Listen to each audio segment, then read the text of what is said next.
아멘. 오늘은 성도의 책임과 의무에 대한 관점에서 보려고 해요. 성도의 책임과 의무. 어제는 이제 하나님의 주권에 관한 관점에서 보았는데,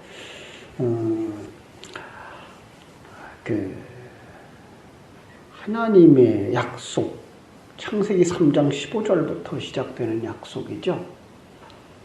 창세기 3장 15절에서 시작된 그 구원의 약속. 하나님은 죄로 말미암아 죽어 마땅한 죄인들을 살리는 방법으로 여인의 후손을 약속하죠. 여인의 후손을 약속하면서 여인의 후손을 희생시켜서 그로 말미암아 너희를 구원할 거다라는 얘기를 3장 15절에서 한 거예요. 그런데 우리 한번 3장 15절을 볼까요? 뭐라고 되어 있죠?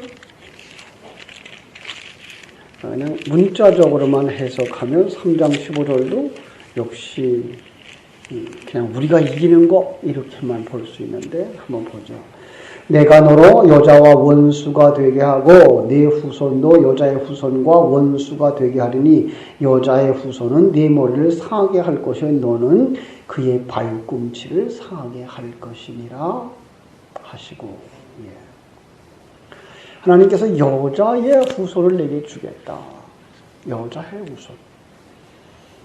그래서 사람들은 여자가 낳는 자, 그래서 아담이 그렇게 속았죠. 아담도 그 문자대로 해석해가지고 여자 누구예요? 자기 아내가 아들을 낳으니까 이게 바로 하나님이 우리를 구원할 짠가 보다라고 기대를 했었죠. 근데 여자의 후손은 결국은 누구예요? 여자. 전체 성경 속에서 여자 누구를 얘기한다고요? 교회. 교회가 아들을 낳아요. 자, 그 교회는 또 뭐라고요? 우리 성도들이에요. 근데 성도들이 누구를 낳아요? 아들을 낳아요. 이 부분이에요. 여러분들이 아들을 낳아야 돼요. 그러니까 여러분들이 아들로 나와야 돼요. 어떻게 해요?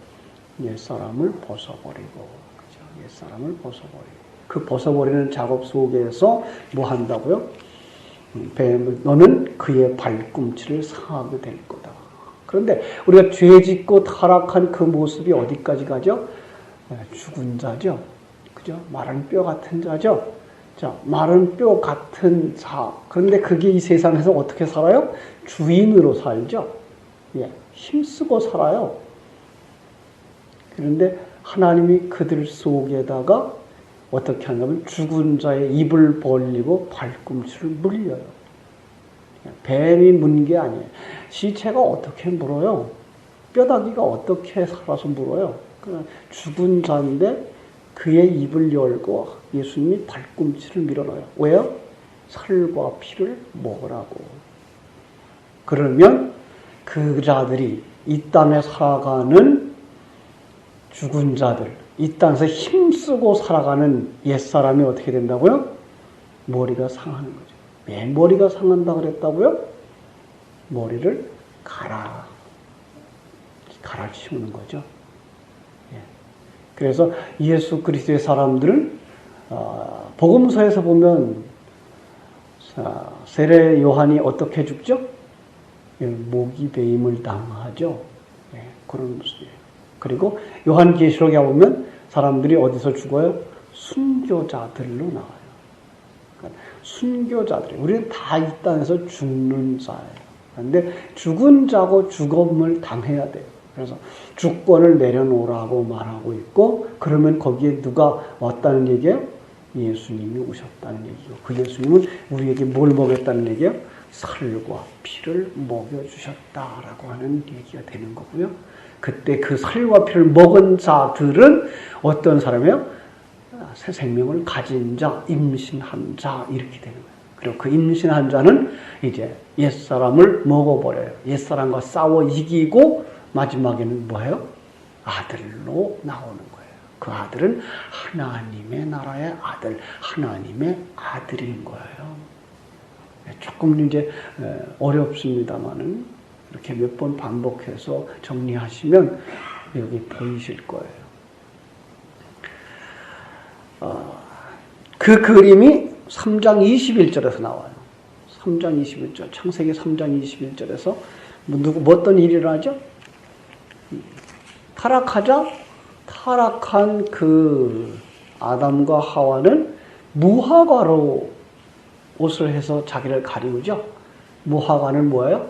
꽃도 아닌 것이, 열매도 아닌 것이죠. 꽃도 아니고 열매도 아니에요. 그 지금 우리가 무화과라고 해서 먹는 건 사실은 꽃이에요. 근데 꽃 모양이 아니에요.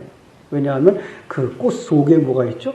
술이 있죠. 수술이에요. 암술이 있어서 수술과 암술이 교별해가지고 거기에서 씨가 생겨야 되는데 여기 씨가 없어요.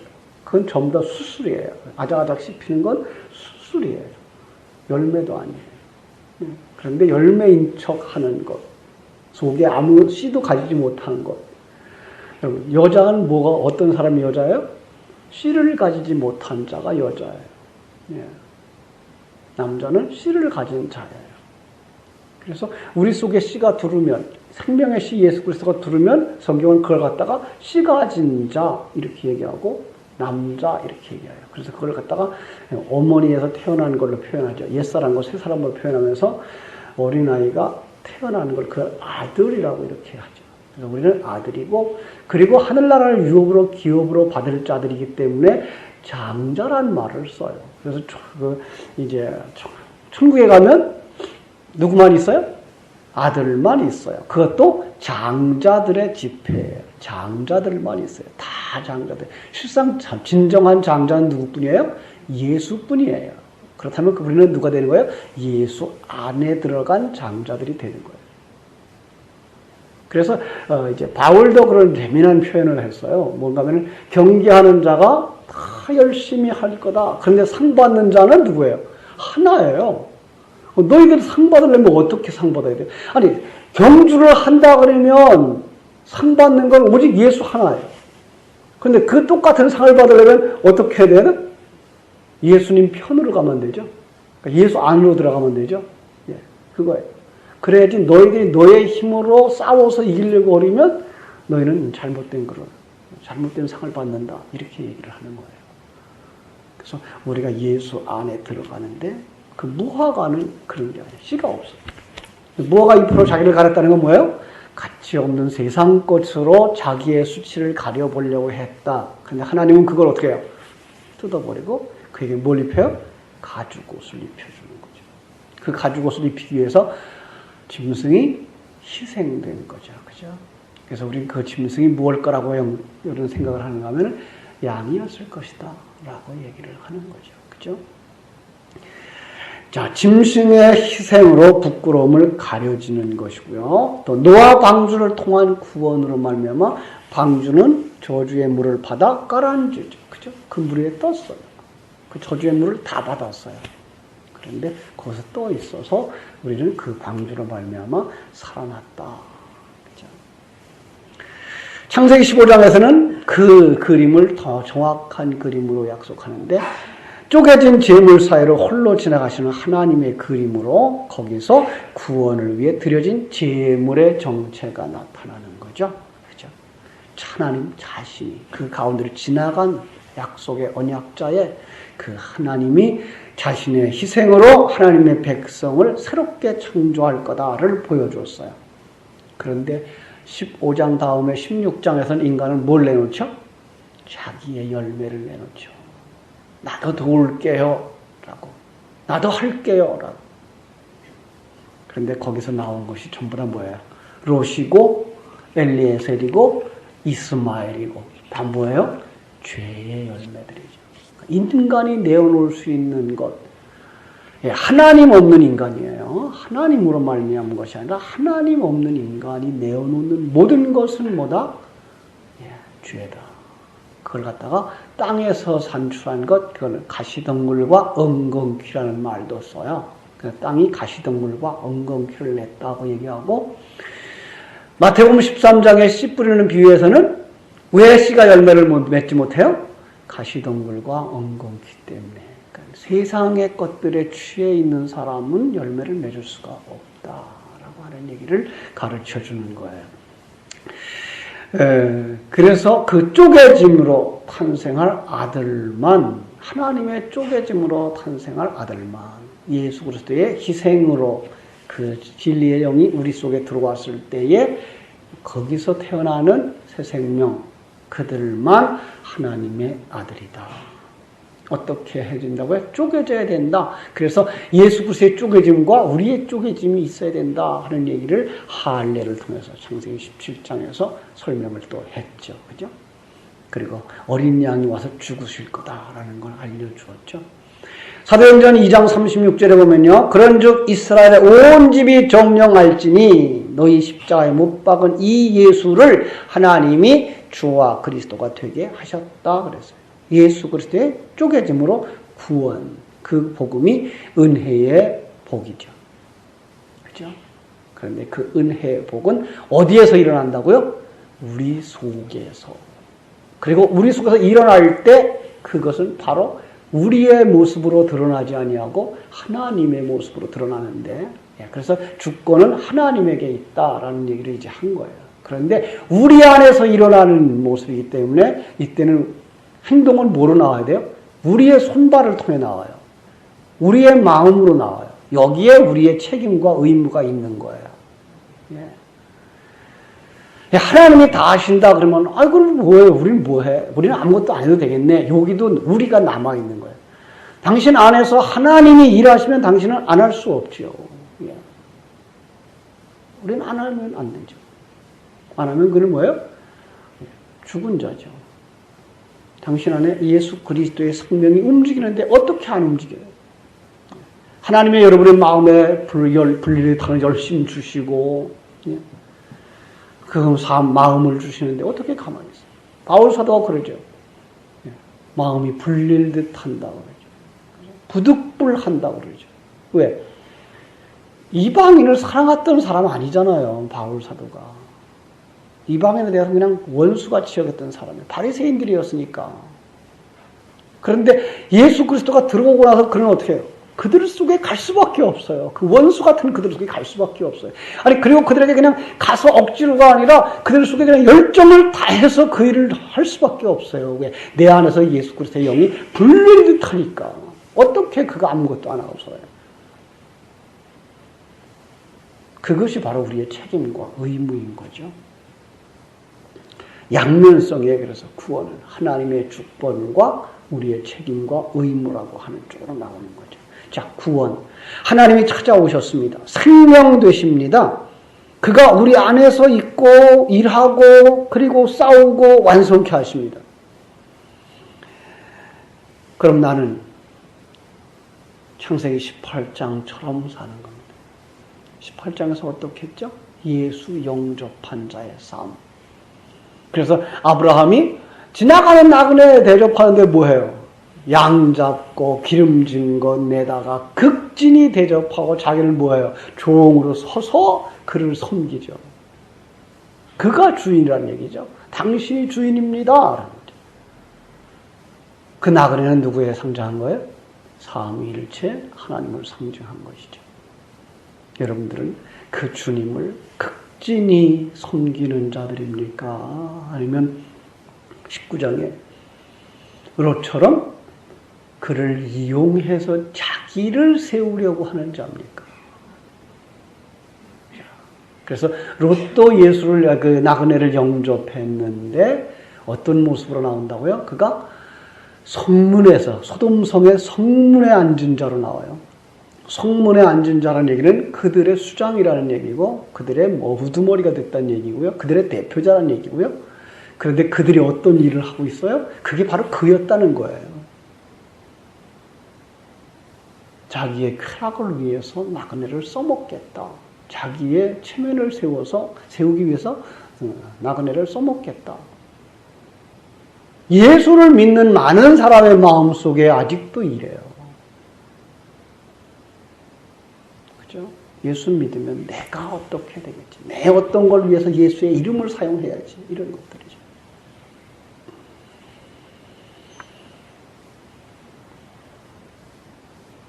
그래서는 그건 종이 아니고요. 그래서 그것은 정말 하나님 기뻐하는 것이 아니다라고 누가복음 17장 7절로 10절에서도 얘기하죠. 양치고 밭 깔고 그리고 집에 돌아와서도 뭐 해야 된다고요?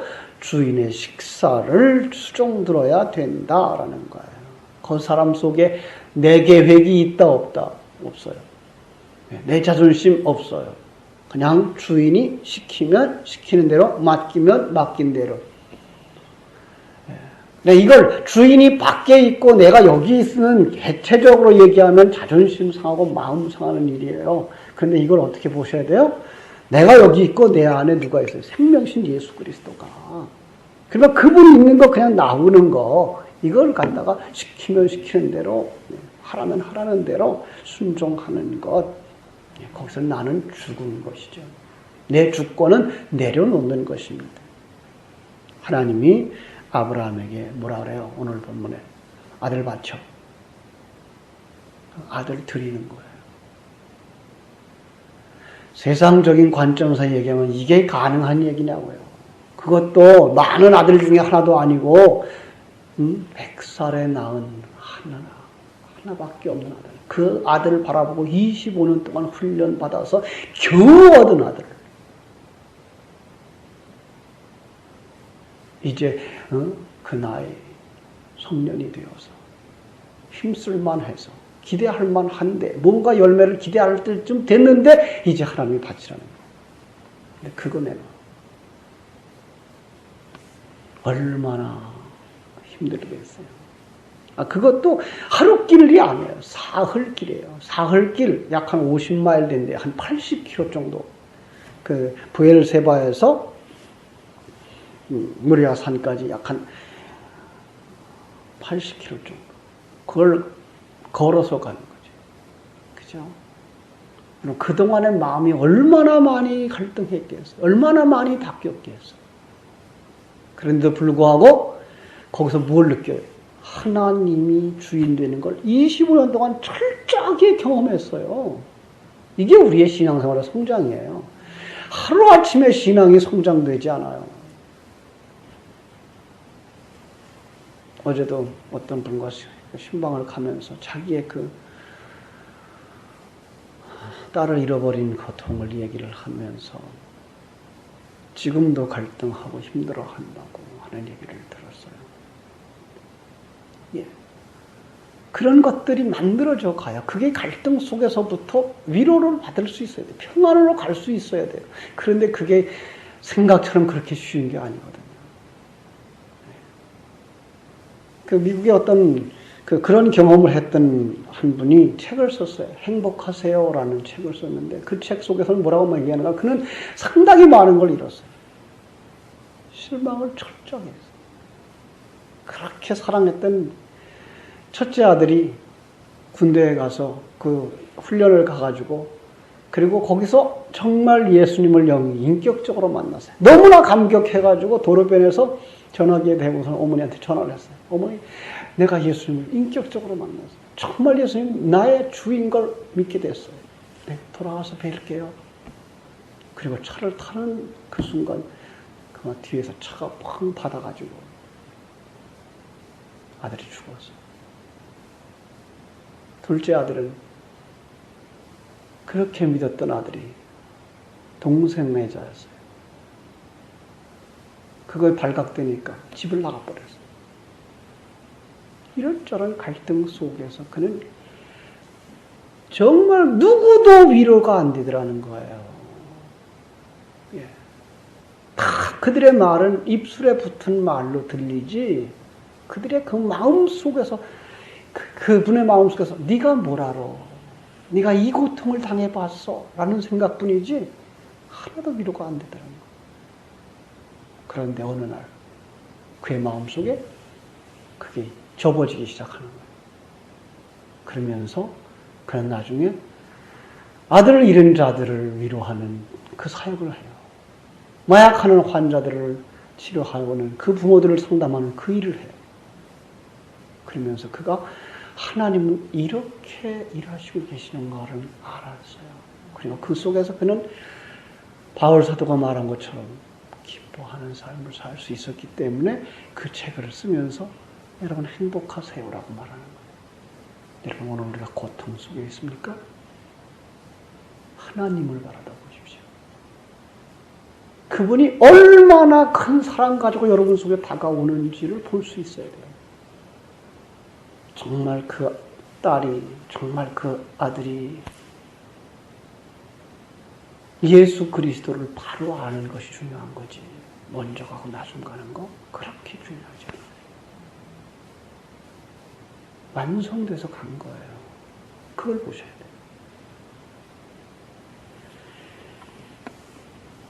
하나님이 아브라함을 시험하죠. 그죠? 유혹이 아닌 알아보는 시험이에요. 예.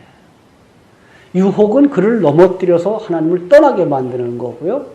알아보는 시험은 뭐예요? 얼만큼 변했니? 얼만큼 변했니? 라고 만들어보고 점검하는 거죠. 언제까지 점검하겠어요? 다 완성될까지 점검하는 거예요. 그래서 그 고난을 당했던 분들이 그런 얘기를 늘 해요. 내가 이 고난만 지나고 나면 고통이 없겠지. 그런데 그렇지 않더라는 거예요. 예. 너 됐니? 라고 또 물어보는 거죠. 또 물어보는 거예요. 그가 우리의 믿음의 조상이에요. 그분이 그렇게 완성될 때까지 시험을 받는 거죠. 그래서 22장 16절로 18절에서 그 시험을 통과하는 모습을 그려내고 있는 거죠. 창세기 22장 16절에서 18절. 그죠? 하나님 앞에 완전히 잘 아들을 드려요.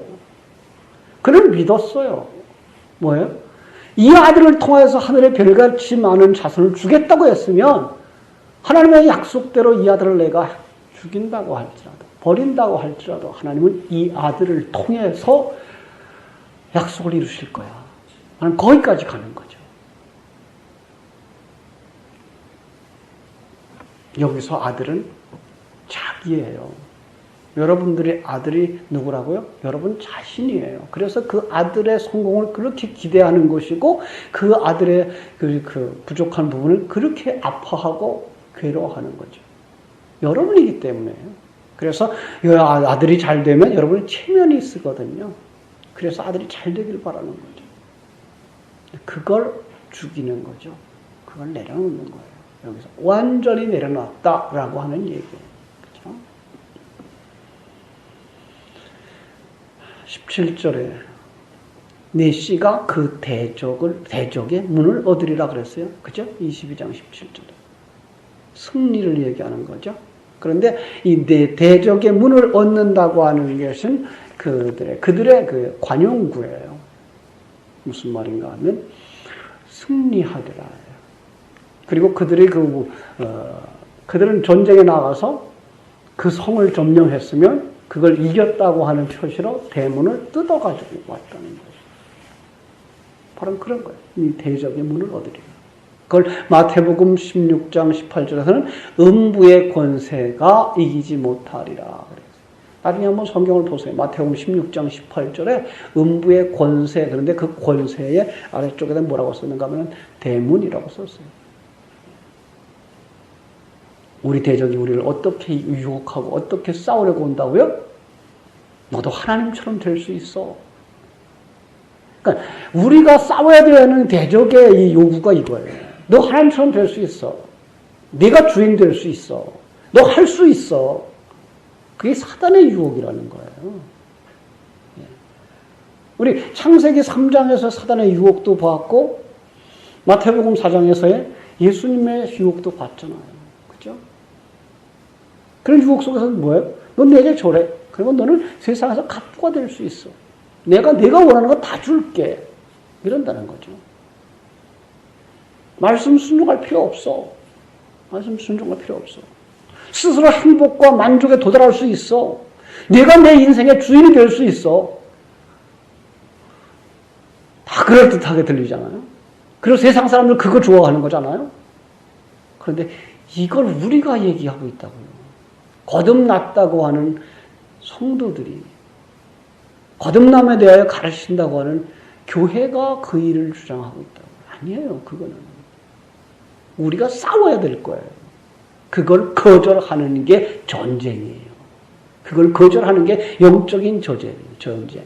피조물로서의 행복과 만족을 누려야지 하나님 안에서의 하나님과 함께 하나님이 예비하신 하나님의 지체로서 하나님의 세포로서의 행복을 그 영원 세계 속에 들어가서 하나님과 함께 자유로운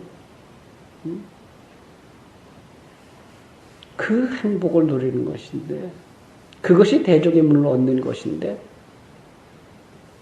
그걸 버리고 세상 속에서 잠깐 있을 그 부유함을 누리려고 하는 거예요. 여러분 인생은 짧습니다. 그래 눈 한 번 깜빡하니까 벌써 여러분 나이 됐잖아요. 그죠? 내일 없어요. 어제 없어요. 오늘밖에 없어요. 과거에 내가 아무리 잘했어도 아무 소용없어요. 오늘과 무슨 상관이 있어요? 오늘 당신이 만들어지지 않았다면 과거에 아무리 많은 큰 일을 했어도 그건 아무것도 아니에요. 미래에 무슨 일을 하겠다고요? 미래를 무엇으로 보장합니까? 여러분이 살고 있는 현재 지금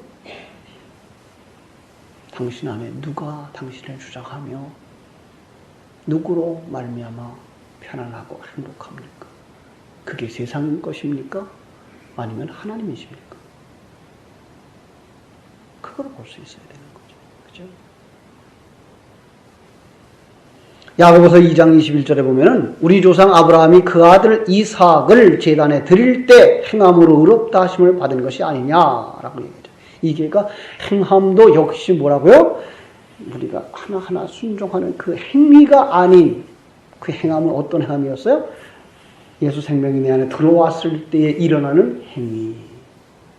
임신부의 배가 불러짐, 임신부의 입덧. 예. 그러면 그때부터 누구 위해 살아요? 아기 위해 살고, 예. 하나님 위해 살고, 이웃 위해 사는 이타적인 삶. 그걸로 말미암아 뭐 했다고요? 의롭다함이 증거되는 거라고요. 안디옥 교회에서 그들이 뭐예요? 그리스도라 하는 이름을 얻죠. 예. 그들 속에 그리스도가 있구나. 예수구나. 예수 같은 애라는 얘기죠. 어떻게 해서 그 삶을 살아내니까 예. 이게 우리의 책임과 의무인 거예요. 근데 그걸 내가 살아요? 아니요. 내 속에 있는 말씀이 요구하고 말씀을 따라 순종하며 사는 삶인 거죠. 하나님은요, 아브라함을 시험합니다. 예. 이스마엘을 가질래? 이삭을 가질래? 둘 중에 하나 선택해. 하나 어떻게 해야 돼요? 쫓아내야 되죠. 예. 자, 근데 쫓아내야 될 게 더 실하고 튼튼해요.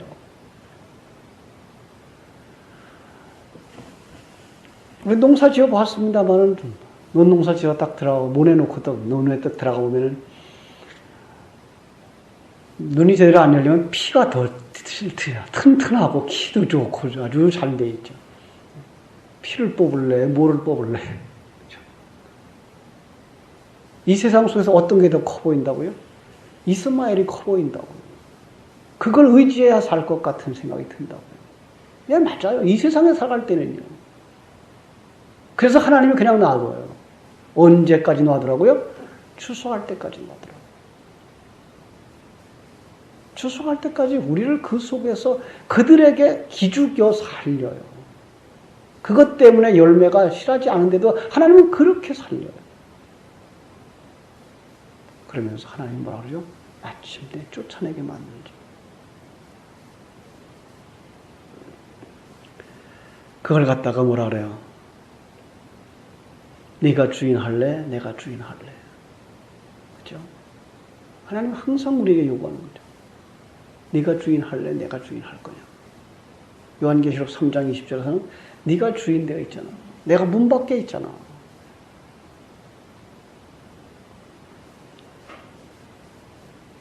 세상의 욕망 따라 살래? 하나님을 주인으로 살래? 그래서 에베소 교회를 향해서 네가 처음 사랑을 버렸다 그랬어요. 처음 사랑을 버렸다 무슨 얘기예요? 처음 사랑. 하나님이 최고야. 하나님이 좋아. 하나님이 나를 구원하셨어. 하나님으로 말미암아 영생을 얻는 거야. 이게 첫사랑이에요. 그 다음에 어디로 가요? 그러면서도 세상 속에서 잘 살고 싶어요로 가는 거죠. 그 다음에 자기 행위를 내놓으면서 내가 예수 믿는 거예요로 가는 거예요. 그래서 그걸 갖다가 뭐예요? 처음 사랑을 버렸도다라고 그래요.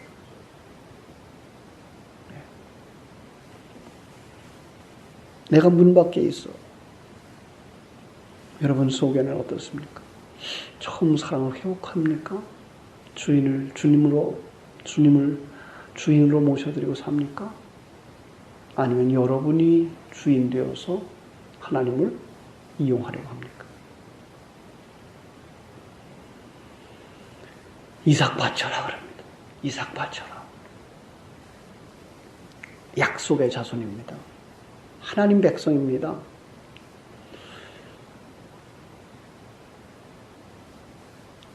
여러분, 그를 하나님이 바치라 그럽니다.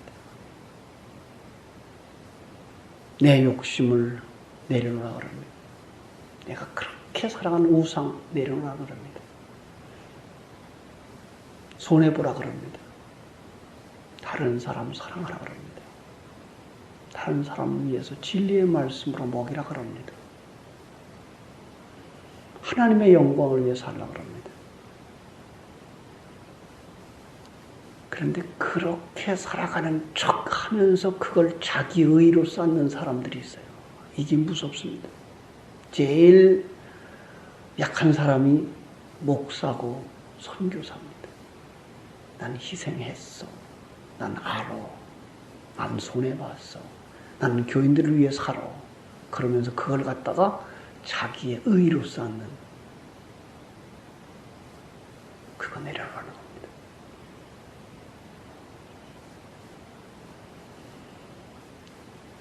그런 것들도 죄야라고 말하는 거죠. 참 좋은데.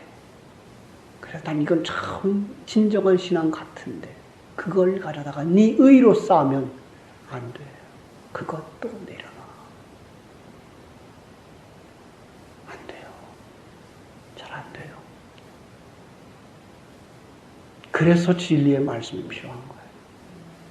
그 진리의 말씀으로 오늘도 여러분을 채우시고 하나님이 요구하는 시험에서 합격했다고 합격 통지서를 받고 천국에 입학하라고 하는 입학 통지서까지 받는 여러분 되시기를 주님의 이름으로 축원합니다. 기도하겠습니다.